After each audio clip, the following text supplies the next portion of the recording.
წყარო, იტყვის ისა წითელი წყარო არის. ანუ წითელი მზის არის. აი ასე. ახლა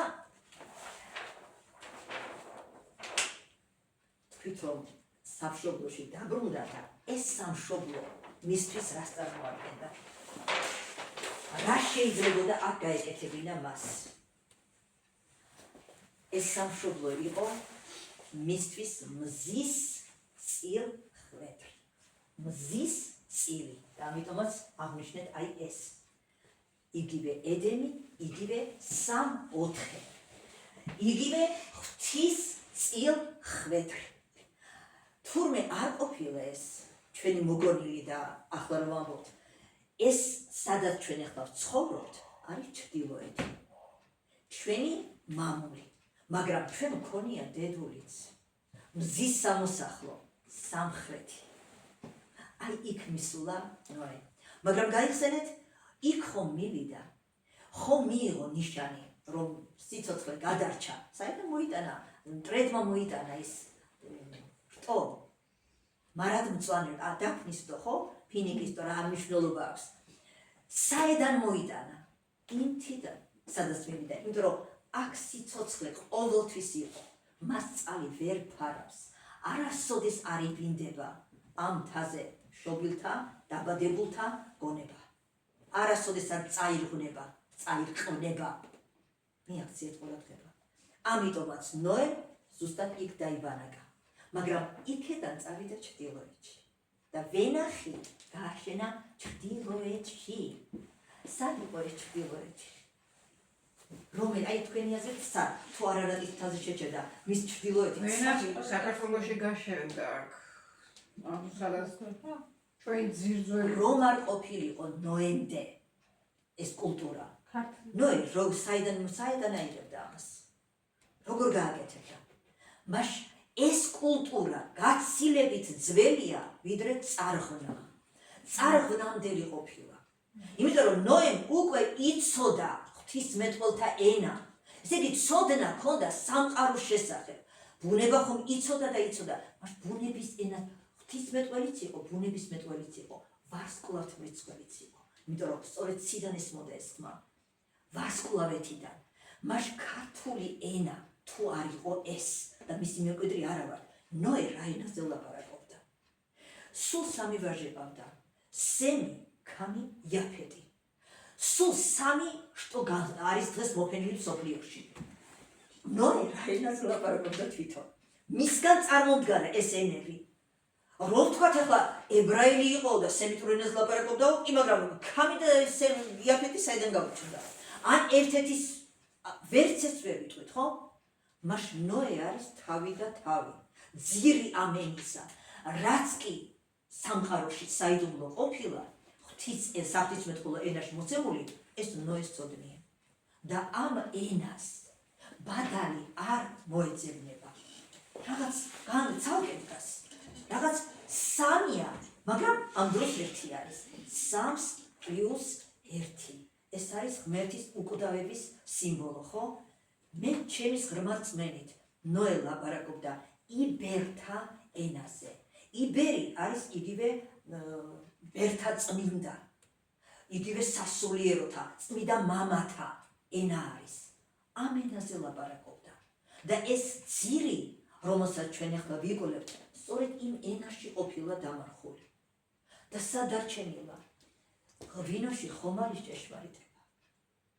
ხომ ამბობს, ყველა ერთხმად აცხადებს, ვინც ღვინოს ვამს, ღვინოში არის ჭეშმარიტება, ჩვენ მოგონილი ხომ არ არის? მას სადაც ღვინო დაუწურავს, იქ დარჩენილა ეს ჭეშმარიტება. იმ ძირში დარჩენილა. და რა არის ეს ჭეშმარიტება? მზისა და მთვარიშვილები თუ ვართ, პურღვინით თუ გვაზიარებს უფალი და ქრისტე მეტი არაფერი არ არის, პურს სად ინახავენ? პურს სად ინახავენ? ხორბალს სად ინახავენ? ბეღელში. ბეღელი რა ადგილას უნდა იყოს? მზიან მხარეს. გამოსაჩენ ადგილას. მზე უნდა უდგებოდეს, რომ გამოშეს, ხო? ღვინო სად ინახება? ჭურში. რიქით. ანუ ჩრდილში, ჩრდილოეთში, ამიტომაც გაუშენებია, ჩრდილოეთში ინახება კარგად ღვინო, იგივე სისხლი ღვთისა, საიდუმლო ღვთისა, გენეტიკური ცოდნა აქ ინახება საიდუმლოდ, ხოლო ის პური ყველასია, ბეღელი შეუძლია ყველამ გამოხსნას, ვისაც რამდენი უნდა წაიღოს, გამოაცხოს, რჯულია, რომელიც წაიღეს, გაიტანეს, ყველამ თავისი წილი გაიტანა, ყველამ თავისთვის მოიხმარა, მაგრამ ღვინისა ვერ გაიგეს. ღვინო სისხლი არის დამარხული. წმიდად დამარხული. და თანაც რათვისება ღვინოს ზედაშე, საზედაშეო ღვინო. პირველი ამას ჩააგდებენ ხოლმე კახელი მაიცია. პირველი ღვთისათვის ეს არის საკურთხის ღვთისადმი მიძღვნილი. ვიღაცის სახელზე, უпростоროდ ღვთის სახელზე. წლობით 10 წელი, 20 წელი, 30 წელი. ეს უფრო ძველია უკვე. რაც უფრო ძველია და გაიხსნება მერე დიდ ქორწილში მაგალითად საქორწილოს და ღვინო არის ქრისტეს პირველი სასწაული. სუფთა. ქრისტეს პირველი. დიახ. ამრიგად სუფთად შენახული ღვინო იგივე სისხლი ინახავს ჭეშმარიტებას. მამისას. საინტერესოა ღმერთი და ღმერთი ხო გამეფილად მეუროლეებს ანუ ღმერთი ვარონთი და აქ კითხვა ისმის ღვინო აი და საინტერესოა ღვინო სოფლიოში მხოლოდ ქართველმა იცის ღვინო. დანარჩენებმა მისგან იციან ვინა და ასე შემდეგ. დანარჩენება ასე იციან. მაგრამ თვითონ სიტყვა ღვინო რა არის? ღვარია. ღვარი. წარღვნა. რატო დაერქვა წარღვნა? შავი იყო წყალი. ოვარდი მოსკდნენ საქანელი გაიხსნა საქანელი ციტანი და გადმოსკდა ღვარი. ღვარცოფი. შავი წყალი. ღვინოც ეს არის. წითელ ღვინოს სწორედ იმის საგანგებოდ წურავდნენ შავი ურნესა. სხვათა შორის ორი უნდა ქონდეს წიწა. ნამდვილი საფერავი არის ეს, რომელსაც ორი წიწა აქვს, მეტი არა. და გარედან აკრავს შავი გარსი, შიგნიდან ის თეთრია. ამიტომ ითვლება ის საღმრთოდ დაფარული. აი ღმერთიც ეს არის. საღმრთო ფრინველად ითვლება მერცხალიც, გარედან შავი, გული თეთრი. რატომ იცით? რატომ? რატომ და იმიტომ ხალხო რომ ღმერთი თუ კაცის სახე და ხატია, კაცს შეხედეთ პირველი გააჩინა ადამი, რომელსაც მიწის მუშაკობა დაავალა. მიწის მუშაკი იგივე გლეხი არის.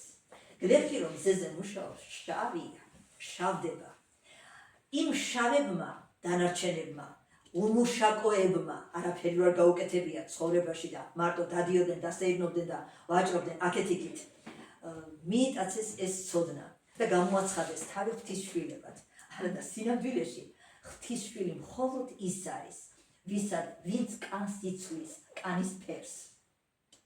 და ემსგავსება მამას. როგორ და ჩვეულებრივად მამა მყავდა ასეთი.